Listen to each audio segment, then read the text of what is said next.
No matter how much I try to build a good relationship with Emily, she always speaks rudely to me and acts sarcastically. When my husband and I eagerly went to Sophie's 5th birthday party, the cake and meal Emily prepared were only for 3 people. Emily, what about our meal? There's only enough for the family. What? I don't have food for stingy people.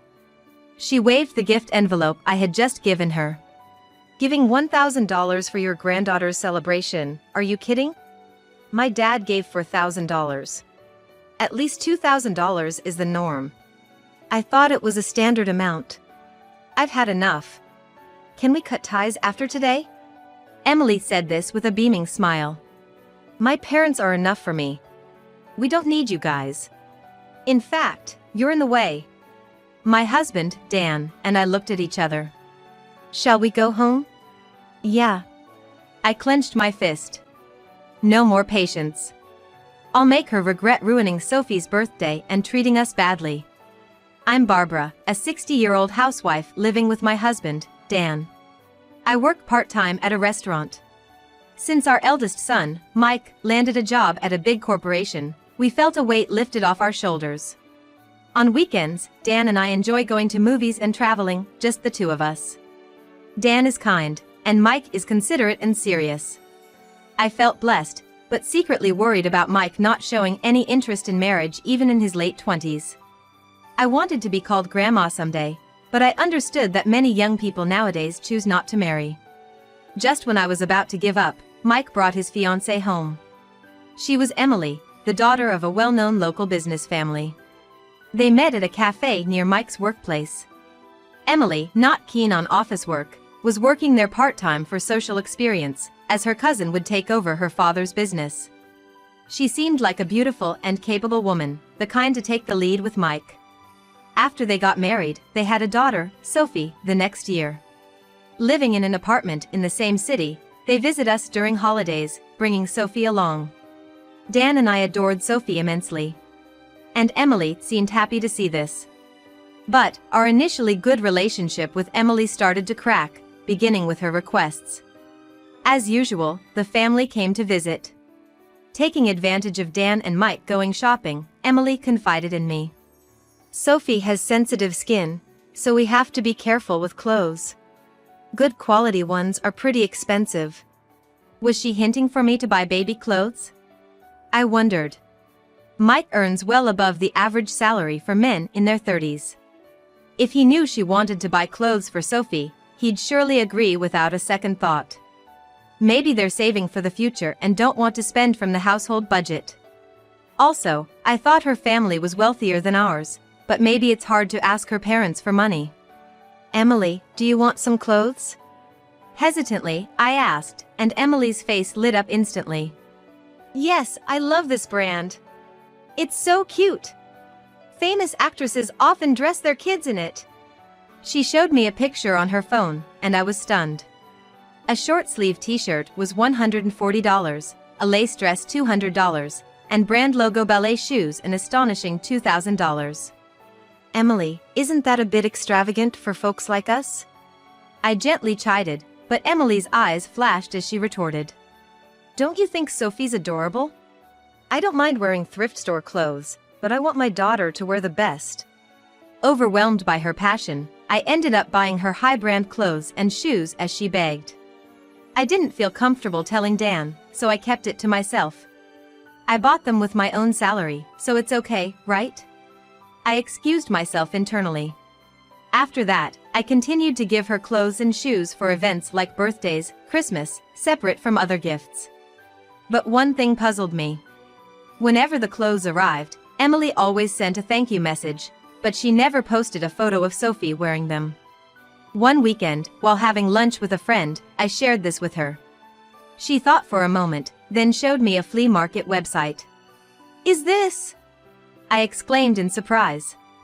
The same items I gave Emily were listed 2 days after I sent them. The same items you bought for your daughter-in-law? Yes, the spring limited edition, no doubt.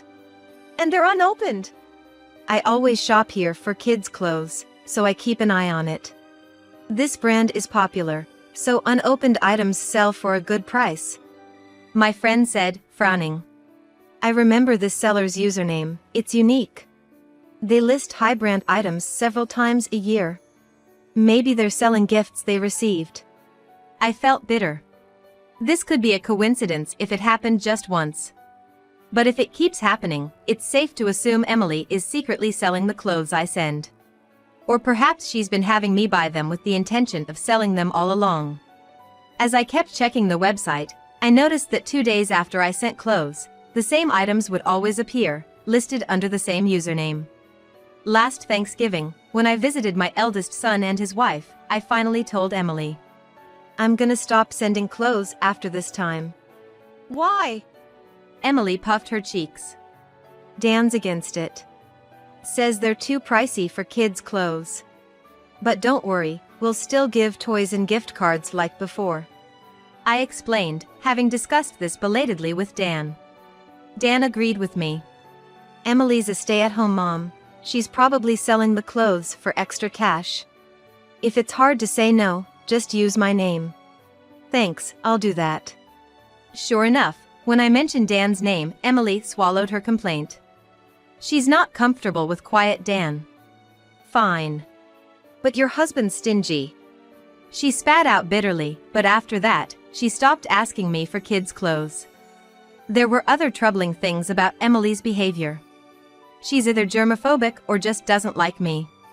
Whenever I tried to touch Sophie, she insisted I wash and sanitize my hands. Furthermore, when I visited Emily in Mike's apartment, Emily would follow me around with an alcohol spray in hand, promptly disinfecting any place I touched. Even in these times sensitive to infections, being treated like a germ was unpleasant. As my distrust of Emily grew, she suddenly called me. Surprised, I answered, and Emily said cheerfully, "We're gonna have a birthday party for Sophie. Would you and Dan like to come celebrate with us?" Really? Is that okay? I asked back, surprised. Usually, we invite her kindergarten friends, but this year, we already celebrated with kids who have birthdays close to hers. So, we thought we'd invite you and Dan. How about next Sunday? We're free. Thank you, we'll be there.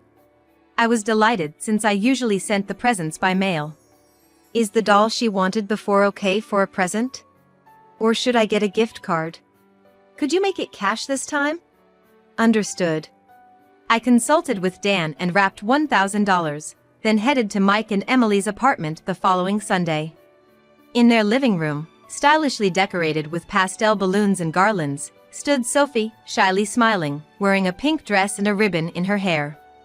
Grandpa, Grandma, thanks for coming to my birthday party, Sophie said, bowing slightly. Dan and I couldn't help but smile warmly. She always looked cute, but today she was like an angel or a fairy. Thank you for inviting us. Turning 5 today, you're a big girl now. Yeah, I'm a big girl now. Her confident response was adorable. Mom, Dad, thanks for coming. Mike appeared, and Dan and I gasped. It had been months since we last saw him. He looked much thinner and had dark circles under his eyes. Have you lost weight? Busy with work? Yeah. Mike's vague smile made me uneasy. Mike, you're keeping up with your health checkups at work, right? Yeah, I am. Oh, sorry, I've got a call from work. He stepped into the hallway, ended the call quickly, and returned. I gotta go to the office. I'll be back by evening. Emily, please order dinner for Mom and Dad too. Okay. As Mike hurriedly left, Emily brought in a pizza and a whole birthday cake to the dining table.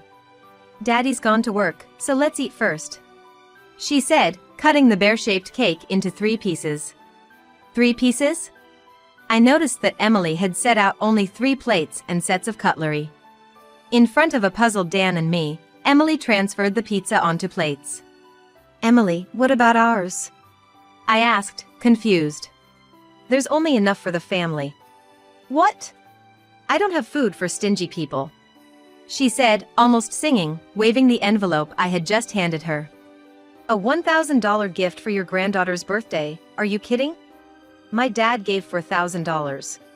At least $2,000 is the norm. I thought it was a normal amount.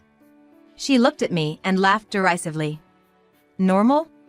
Oh, I guess for people working in small factories or part-time housewives, it's hard to give $1,000. My apologies. Hey! Dan's face changed color, but Emily ignored him and kept talking in a mocking tone. Well, I knew this family was poor before we got married.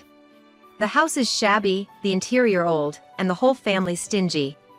It's almost funny how much this is a mismatched marriage. But it's worse than I expected. Anger bubbled up inside me. Mismatched marriage? She was the one who pursued Mike and started their relationship. I shouldn't be treated this way. So, I've always been thorough with disinfecting to prevent your poverty germs from spreading to us. It would be terrible if the daughter of a company president and Mike, working at a big corporation, got tainted with poverty. That explains why. She was always vigorously wiping her hands with disinfectant wipes until her skin almost peeled. But I've had enough. Can we cut ties after today?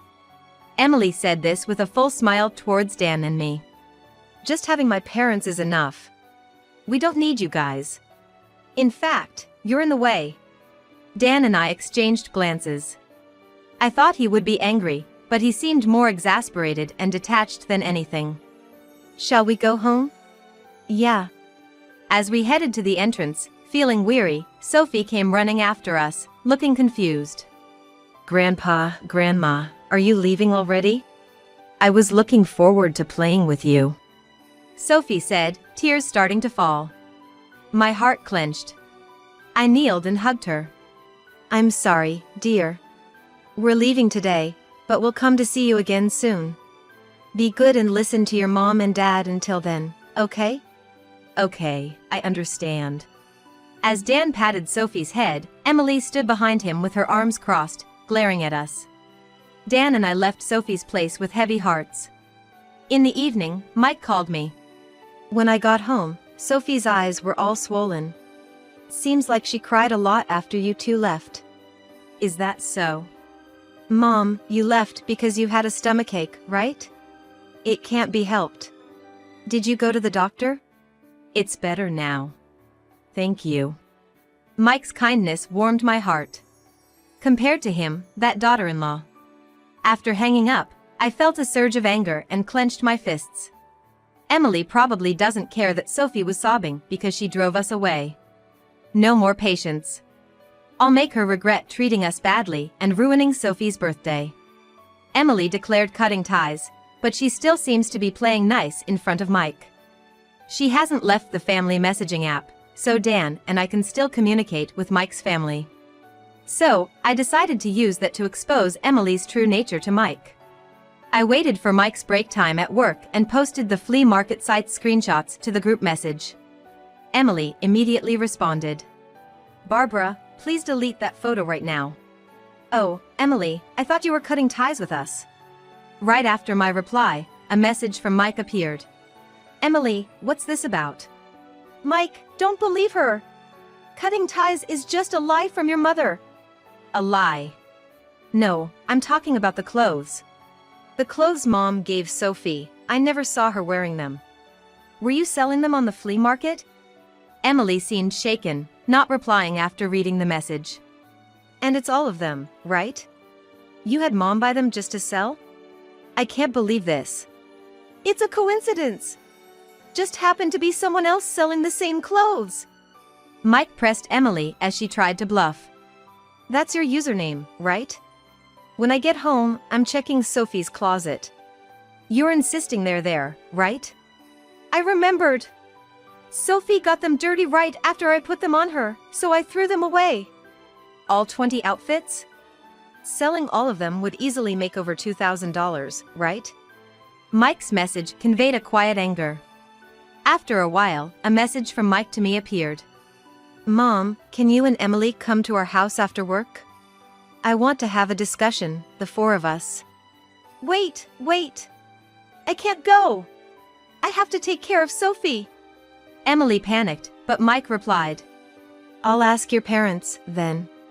So, I'll be over after dinner. I gotta get back to work now. Mike said, ending his messages. Immediately after, Emily called me. Hey, old lady. Stop causing trouble. Oh, you're so scary. I pretended to be intimidated by Emily's ranting, but she didn't lower her tone and continued to yell at me. I told you we're cutting ties. Don't be so chummy in the family messages. That message was for Mike. You're the one who reacted on your own. I snapped back. So, are you canceling your visit tonight? Mike will get suspicious, you know. Emily clicked her tongue on the other end and said in a low voice. Fine, I'll come. But if you pull any more stunts, I won't let you see Sophie ever again. Remember that. All right, all right. See you tonight. After hanging up, Dan, who had been listening to the whole conversation, and I exchanged looks and smiled. That evening, Mike and Emily came to our house. Sophie had apparently been left with Emily's parents. Emily, radiating displeasure, didn't change her attitude even as the four of us sat at the dinner table. But she turned pale as soon as I laid out the photos. While she frantically gathered the photos and stuffed them into her skirt pocket, I placed the remaining ones in front of Mike. They were photos of Emily closely embracing a guy at a bar. Where did you find these? Emily glared at me with intense eyes. I explained with a smile. A friend's daughter works at a cabaret club near the station. She told me that recently a woman named Emily has been making a scene at a bar she visited with her friends. Emily stood out because she's as beautiful as a model. I showed her your photo and she recognized you right away. I searched for the username you use on the flea market site on social media and found these images, I said as Mike picked up one of the photos. His usually calm face now showed intense anger. A bar, huh? Mike, there's a reason for this. You left Sophie with me after working overtime and spent your nights at places like this? All that helping a friend was a lie, wasn't it? Emily swallowed her excuses at his icy tone. Mike sighed and covered his forehead with his hand. So, you were selling the clothes Mom gave you to play around with some guy you met at the bar? No wonder your allowance was never enough for that. It's not like I was cheating or anything, so it's fine, isn't it? Emily defiantly responded. I relaxed my mouth. Well, there's more to come. By the way, Mike, did you bring what I asked? Yeah. When Mike took out credit card statements and a bank passbook from his bag, Emily's eyes widened. Don't take those out without asking. The card is mine, and the bank account is joint. It's fine to show them, Mike said, dismissing her objections. Emily shut up, fuming. Mike spread both the credit card statement and the bank passbook on the table, and as soon as he saw them, he exclaimed, "Oh my." Dan and I also peered over, feeling the urge to cover our eyes at the sight. And no wonder. The credit card had a revolving credit balance of over $40,000. And the bank account showed just a few dollars. No way. The card is maxed out, and all the money saved for Sophie's gifts is gone. Mike was stunned, and Emily turned away, sulking. Well, spending millions at a bar would burn through money quickly. Mike finally exploded with anger. Emily, you shouldn't touch a child's savings like that. Are you even a mother? Shut up, all of you. Emily said dismissively, brushing her hair back. What's wrong with me using your money, you stingy man? She stood up and ranted at Mike. Just so you know, I married you because you work at a big corporation. I thought I could spend money freely and live in luxury without working. But then we start living together, and it's all about saving for the kid, eating in to save money, ordering me around. Who do you think you are? Mike's face stiffened. After a tense stare down with Emily, he let out a small sigh. All right, let's get a divorce. I can't do this anymore. Since you've caused Mom so much distress, I'll ask for alimony too.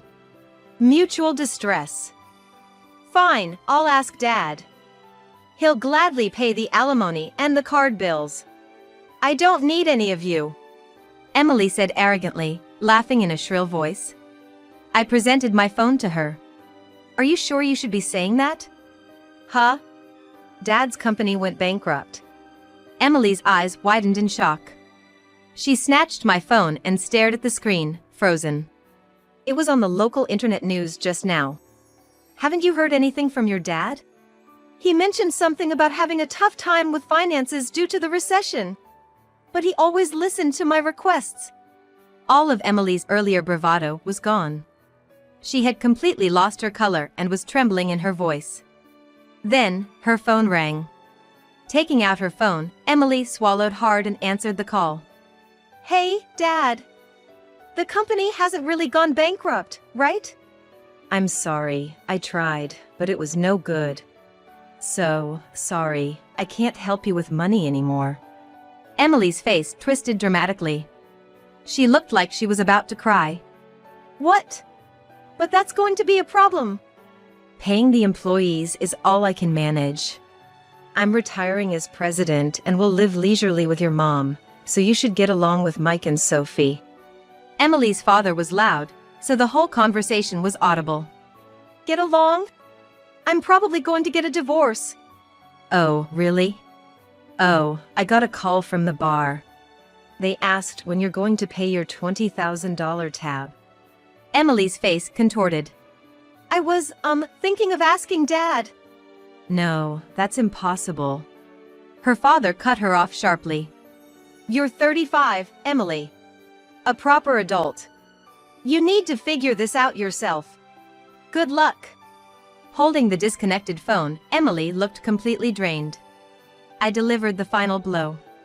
You know, Dan and I have been saving money for Sophie when she grows up. $200,000. Emily's eyes widened as if they were about to pop out. We didn't remodel our old house and saved by cutting back. I thought of giving it to you to pay your debts if you apologized and showed remorse for your past actions. We're useless to you, right? Then you don't need it. Emily's mouth opened and closed like a fish, but she couldn't form words. All right, this conversation is over. Goodbye. Coldly stating this, Emily grabbed Mike's arm and begged with bloodshot eyes. Mike, you won't abandon me, right? I was just joking about wanting a divorce. I'll apologize, let's continue to get along, for Sophie's sake, okay? Mom, Dad, sorry for staying late. I'll discuss the divorce with Emily. Mike said calmly, taking the frantic Emily home. Emily wanted Mike to reconsider, but of course, that didn't happen, and they ended up divorcing. Mike had to deal with the payments for the credit card he unknowingly shared with Emily, their joint bank account, her tab at the bar, and an additional $20,000 in alimony. Burdened with debts, Emily, unable to rely on her parents, reluctantly started working part-time jobs. Life became tough for Emily, and under the condition of not receiving child support, Mike took custody of Sophie. Afterward, Mike regularly allowed Sophie to meet Emily. Emily, working from early morning to late at night, had lost her former glamorous look and seemed rather shabby. I was freed from the days of being pestered for money and subjected to Emily's snide remarks, enjoying each day freely. As it was hard for Mike to raise Sophie alone, we suggested he move in with us. Dan and I decided to help with raising her. On days when Mike had to work overtime or on weekends, I, who returned from work earliest, would pick Sophie up from daycare. Sophie, resembling her father, was a very kind child. She would make beaded jewelry and give them to Dan and me on our birthdays, along with letters. I look forward to her future. The three of us adults want to warmly watch over Sophie's growth.